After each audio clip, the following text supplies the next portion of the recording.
I'm Natalie Callahan with designedtothenines.com, and today I have 10 ideas that things that I've learned along the way of being a landlord. They are things that I wish I'd known up front, but I have learned them over the course of being a landlord for the past 6 years.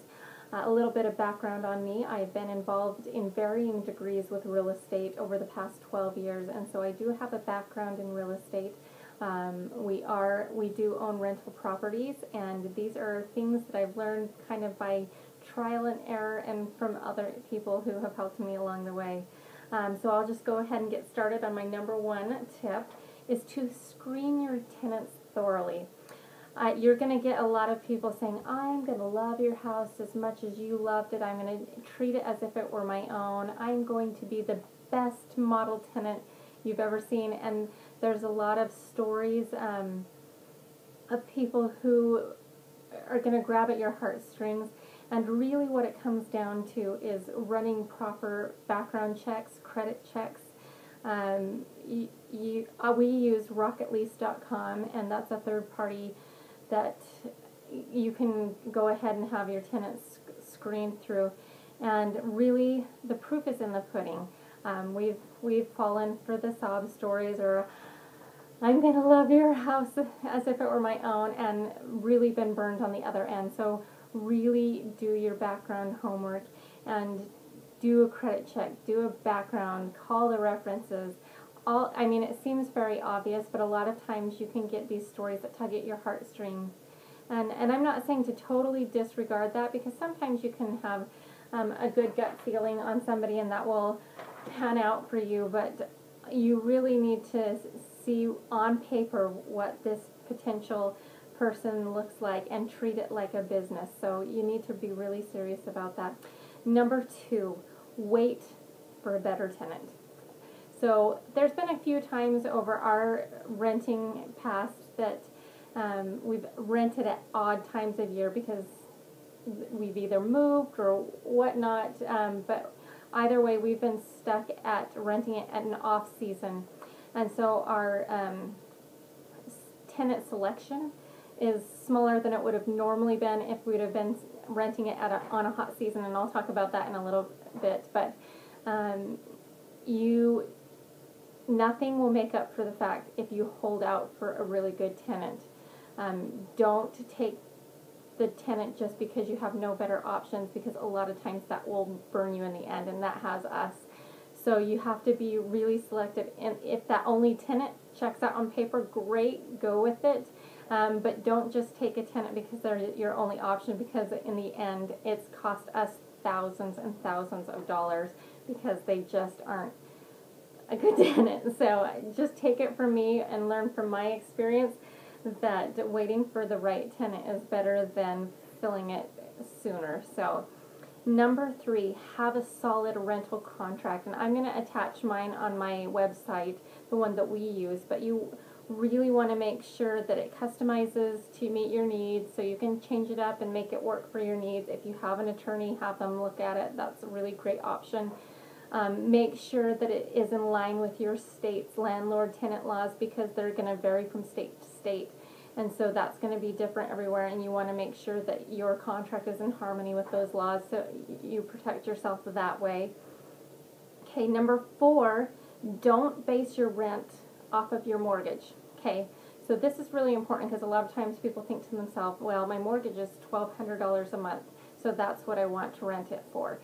That doesn't always work. So we have some properties that say our mortgage, this is just an example, is $1,200 a month, and we can only get $1,100 a month for it. So we're actually losing $100 a month on that particular rental right now.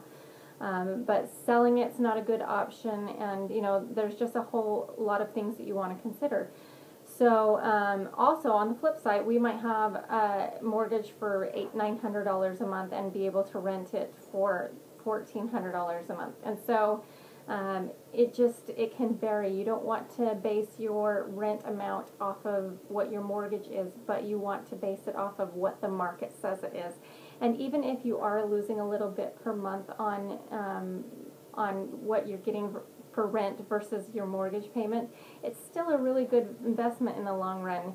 You're increasing the value, you're paying down. If you put $100 away in the bank every month, you probably wouldn't even get the same return you would on investing in real estate. So I mean, you have to weigh your costs, but you don't ever want to base your rent amount off of what your mortgage is, because you might be undershooting or overshooting, so you just want to be careful on that. All right. Number 5, automate your monthly payments. If you can get your tenants on automated rent payment systems, it is going to make your life so much easier. I'm telling you guys.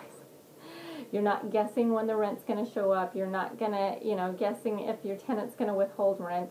You know that if you've got it automated, it's going to be coming out on the same day each month, month after month, and it's just going to simplify things so much.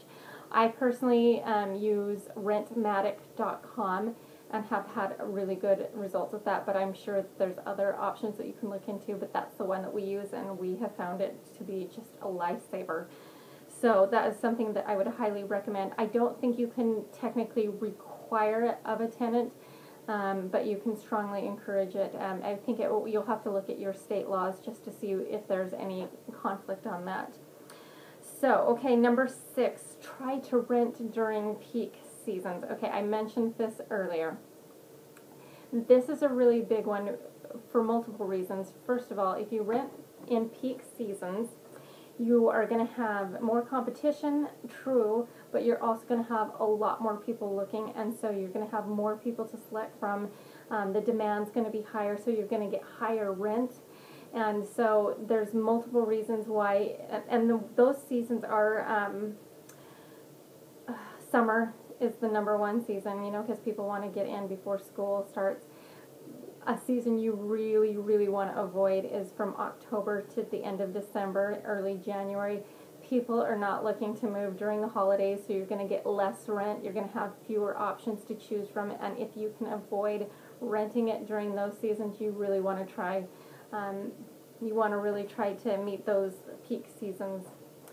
All right, number 7, maintain your property. This is an investment, and it's going to cost you money.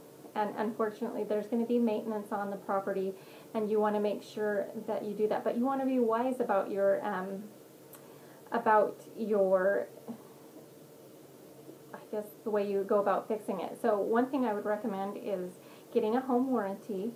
That's a really effective way to get most of your major stuff fixed for a fairly inexpensive investment. And that is, I use First American Home Warranty, and I've had a relatively good experience with them. They've fixed air conditioning units to appliances to everything, and you pay a small monthly fee, or you can pay it by the year, depends on how you want to do it, and then a service call fee. And for the most part, that takes care of a good chunk of it. There are some things that a home warranty won't cover, so what I'd recommend is finding a good, reliable handyman at a good price, because there's some that will charge more and some will charge less, and you want somebody who is just reliable and affordable, and you might just want to do that by asking around, and that will save your life. It would be better to go with a handyman, in my opinion, as long as they're good and qualified, than going with a general contractor. It just gets more expensive. So, all right, and number 8, you will have to wear a lot of different hats.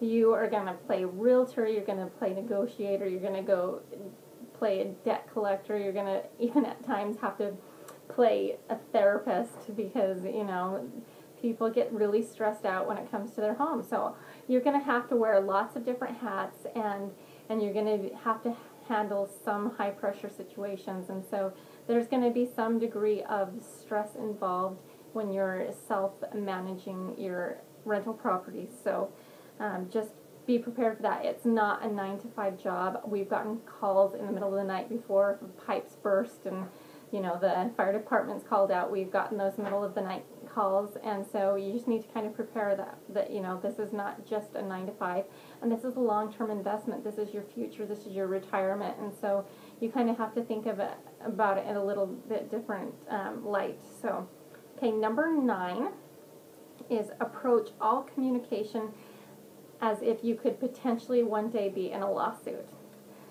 It's an unfortunate side thing, if somebody's not paying their rent, or if they've totally destroyed your property, or who knows, you have to evict them. You need to approach every communication as if someday it could be before a judge. And this is a really good piece of advice. And you want to handle it professionally while, so don't get angry even when the emotions are running high. The more you can keep control of your anger, and yeah, the most composed person is probably going to be in a better spot when you're coming before a judge. And you want to have documentation for all of your communications and everything that was said or promised, because there's, you know, a handshake deal is not going to cut it when you're going before a judge. And so you hope that you don't end up before a judge, but you want to keep that in the back of your mind so that you have documentation to support everything that you have to claim. So, and finally, my last one is number 10, realize your limits. If this just seems like too much work for you, or you just don't have the time or the desire to deal with managing a property, realize that, and that's okay. There's lots of really good property management companies, a lot that are more affordable than others, and sometimes you get what you pay for, so you really want to check around, interview them well, and pick a good property manager. And there's still money to be made even if you hire out the property management aspect. You know, holding onto your real estate has always, time in and time out, been the best financial thing you can do. Yes, there's ups and downs, there's always peaks and valleys in real estate, but when you hold on to your real estate and your investment, it always pays off in the end, depending on what your situation is and how long you can hold on to it. So anyways, that is my top 10 things that I wish I had known getting into property management. We plan on continuing managing our own properties and know that it's a great investment. And if you have any other questions, feel free to visit my website, www.designedtothenines.com, and I'm happy to answer them. And I hope this video was helpful to you. So thanks, and have a great day.